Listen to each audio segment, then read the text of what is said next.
Ma'am साहब, अभी थोड़ी देर पहले मैं साहब के लिए पानी लेने गया था और जब मैं वापस आया तो साहब को दिल का दौरा पड़ गया और वो मर गए। क्या बोल रहा है रामू तू? Heart attack? तू झूठ बोल रहा है ना?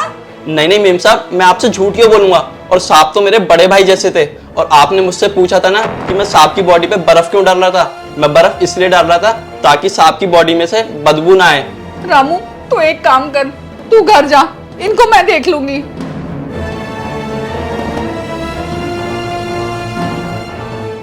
हेलो राजा, मेरे पास एक गुड न्यूज़ है तुम्हारे लिए।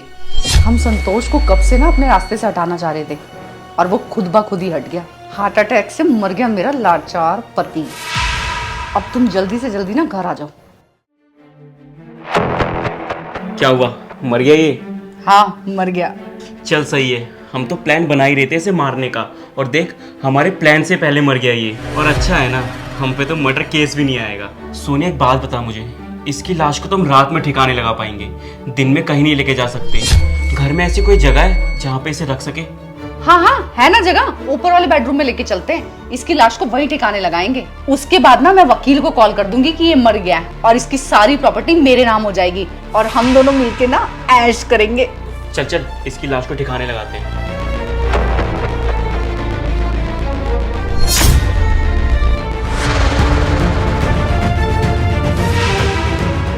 सोनिया, तो ये थी तुम्हारी सच्चाई? मेरी पीठ पीछे अपने यार को तुम यहाँ पर बुलाती हो और ये सब प्लानिंग करती हो? अरे तुम जिंदा हो?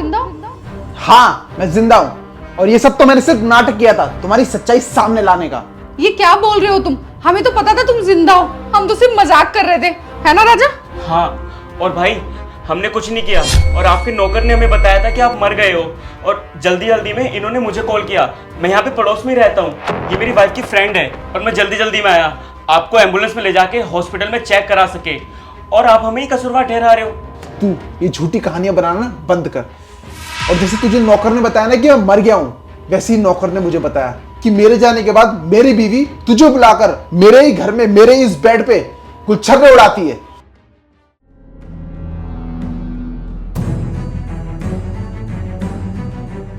साहब, मुझे कुछ बताना था आपको मेम साहब के बारे में। मेम साहब के बारे में? क्यों, क्या हुआ?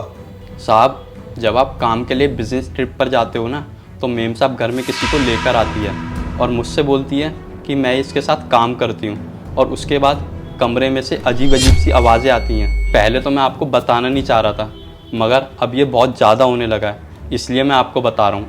तुम्हें पता भी है तुम क्या बोल रहे हो? हाँ साहब, मैं जानता हूँ मैं क्या बोल रहा हूँ।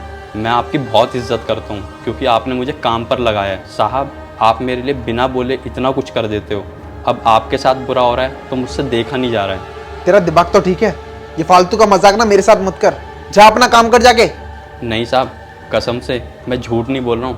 अगर आपको मेरी बात पे यकीन नहीं है ना तो आप एक काम कीजिए, मेरे पास एक आइडिया है। आप ना मरने का नाटक कीजिए, देख लेना सब सच आपके सामने आ जाएगा। ठीक है।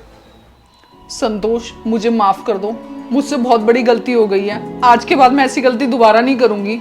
गलती तो तू तब करेगी ना जब तू यहाँ पर रहेगी, क्योंकि मैं तुझसे कोई संबंध नहीं रखना चाहता और डाइवोर्स पेपर ना तेरे मायके पहुंच जाएंगे। चल निकल यहाँ से। संतोष प्लीज मुझे माफ कर दो, मुझे यहाँ से जाने के लिए मत कहो। मान ले मैंने तुझे यहाँ पर रख भी लिया तो इस बात की क्या गारंटी है कि तू अच्छे से रहेगी? तू मौका देकर मुझे फिर मार देगी। इससे अच्छा है अपने आशिक को ले और यहाँ से निकाल।